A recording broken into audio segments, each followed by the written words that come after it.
जिंदगी की उम्मीद सामने आई तो हजरत आदम ने उस शजर को जो कि ममनू था उसको खा लिया।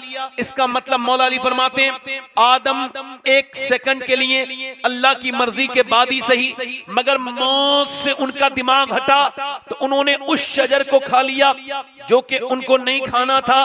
तो जब जब आदम की औलाद मौत को भूलेगी गुनाह करेगी। कब्र की बात सुनकर के ये कहना देख लूंगा, कब्र की बात करो तो तुम्हें खौफ आता है, डर लगने लगते हो। मौला अली फरमाते हैं जब तू कब्र के तस्करे से ही डर जाता है तो बोल जब तुझ पर मौत तारी होगी तो फिर क्या होगा।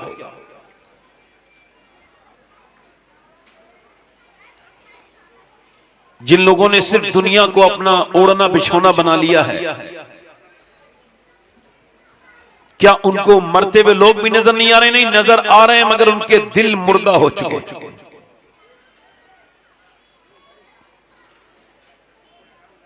आजादाना रविश के साथ जीने वाले मुसलमान और मुसलमान मर्द और औरतें उन सारी अमवात को नजरअंदाज किए हुए हैं जो उनके सामने हो रही है। अल्लाह के रसूल ने इरशाद फरमाया जब बेहयाई बढ़ेगी तो अचानक जवान मौतें होने लगेंगी।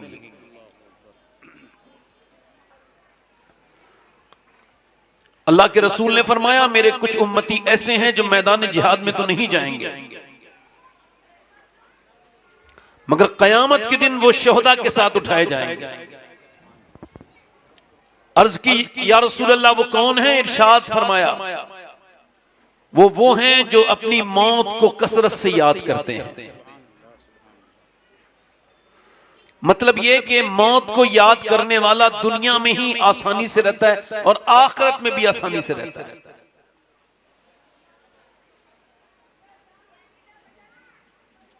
जिसको ये खबर हो जाए कि उसको मरना है फिर वो गुनाहों से दूरी बना लेता है।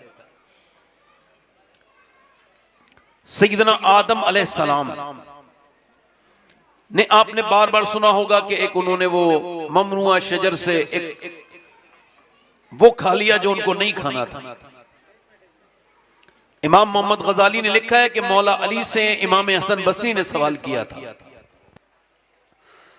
कि आप फरमाइए कि वो आदम अलैहिस्सलाम एक जमाने तक उस शजर से दूर रहे।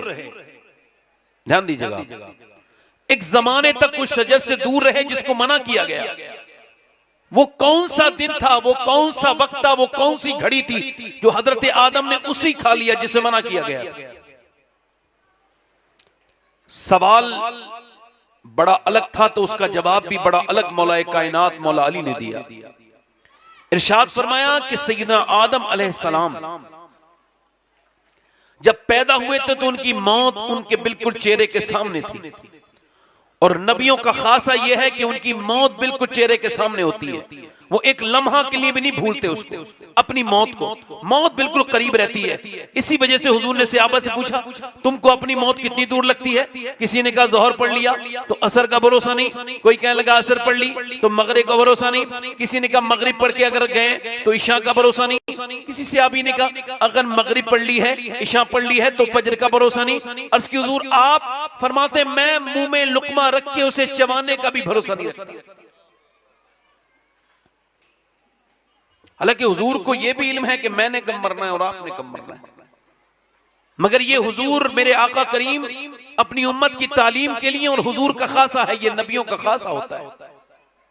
आदम अलैहिस्सलाम के सामने मौत थी, जिस दिन वो शजर उन्होंने खाया जिसके बाद वो जन्नत से बाहर आए, वो खता इज्तिहादी उनसे हुई।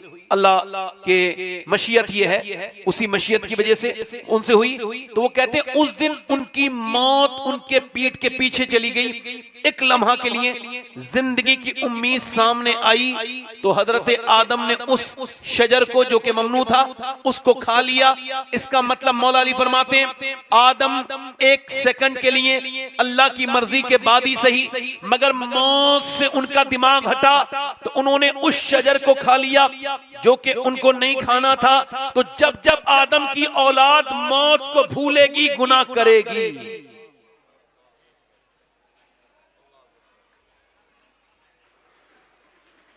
10 बजे तक यहां पर परमिशन है और अभी तक मुसलमान अपने घरों से निकल के नहीं आए। 20 मिनट का वक्त और है, इंशाल्लाह 20 मिनट में अपनी बात हम खत्म करेंगे, अल्लाह चाहेगा। उतनी देर बोल, अच्छा ठीक है, अच्छा ठीक, अल्लाह सलाम। तो मैं आपसे अर्ज कर रहा था कि अगर किसी को ये खबर हो जाए कि वो मरने वाला है तो फिर वो गुनाहों से बच जाता है।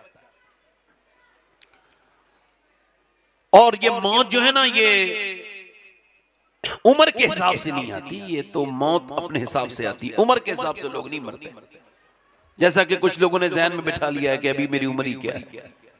यही एक वजह है कि उम्र होने के बाद भी बंदा तौबा नहीं कर पाता। एक हाफिज कुरान है, हाफिज बनने में बड़ी मुश्किल लगती है, बड़ा वक्त लगता है। वो हाफिज कुरान की जो दस्तार है वो 1 हफ्ते के बाद होनी है। बच्चा अपने घर में आया है और उसने जुमे के दिन नहाकर मस्जिद का इरादा किया है, मगर रास्ते में ही मस्जिद घर से निकलने से पहले गिर गया घर के अंदर ही। डॉक्टर के यहाँ लेकर के गए तो डॉक्टर ने कहा इनको अटैक आ चुका है, ये दुनिया से अब इस दुनिया में नहीं है, इनका इंतकाल हो गया। अम्मा को खबर हुई तो दौड़ती भी अस्पताल आई और आके अपने बच्चे के सामने उसने अजीब किस्म से रोना शुरू किया। और माँ कहने लगी मेरे बेटे तेरे लिए बड़ी कुर्बानियां दी, तुझे अपने आप से दूर रखा। इरादा ये था कि जब मैं मर जाऊंगी तो मेरे गुनहगार की कब्र पे मेरा बेटा कुरान पढ़ेगा तो अल्लाह मुझे बख्शेगा, मगर मेरे बेटे तू तो मुझे दाग दे के चला गया। फिर अपने सर के दुपट्टे को खोल के उसके सर पे बांध के कहने लगी देखो लोगों, मैंने अपने बच्चे के दस्तार कर दी है। बाप भी अपने बेटे के करीब जाके कह रहे हैं मेरे लाडले, उम्मीद तो ये थी कि तुम मेरी नमाज जनाजा पढ़ाओ, मगर मेरे बेटे ये क्या हुआ कि तुमने आज मेरे कांधों से अपना बोझ वो उठवाया है कि जिसके बाद ऐसी मौतें जो लगातार 15 और 20 साल के बच्चों की हो रही हैं, ये दुनिया को ये बताने के लिए काफी है कि जवानों की लाशें निकल रही हैं जनाजे और बूढ़े खांसते हुए घर में रह जा रहे हैं। अगर मौत इस हिसाब से आती, कोई गुल बाकी रहेगा ना चमन रह जाएगा, पर रसूलुल्लाह का दीन हसन रह जाएगा। किस दुनिया से आपने दिल लगाया, कैसे कैसे मालदारों को मौत जब आई, मालदारों को मौत जब आई तो उनकी दौलत ने उनका कोई का साथ न दिया। बड़े बड़े अमीरों को मौत आई, बड़े बड़े अमीर कबीरों को मौत आई, और मौत ने न जाने कितनों के नशे ढीले कर दिए और न जाने कितनों की मौत ढीले कर देगी। मोमिन का तो काम यह था कि वो अपनी मौत को अपनी नजर के सामने रखे, अपने रब से तौबा करे। मगर ये क्या जिंदगी लोगों ने जीना शुरू की है, बिल्कुल जानवरों की तरह, भैंस और बैल की तरह जिंदगी गुजारना शुरू की है लोगों ने। उनका जहन इस तरफ से है, सुबह जाते हैं कमा करके अपने बच्चों के लिए लेके आते हैं, इसे ही उन्होंने ओढ़ना और बिछोना रखा है। बल्कि अल्लाह फरमाता है कि ये तुम्हारी जिंदगी जिस तरह की है, यकीन जानो बड़े अफसोस में रहोगे इस तरह की जिंदगी जी करके।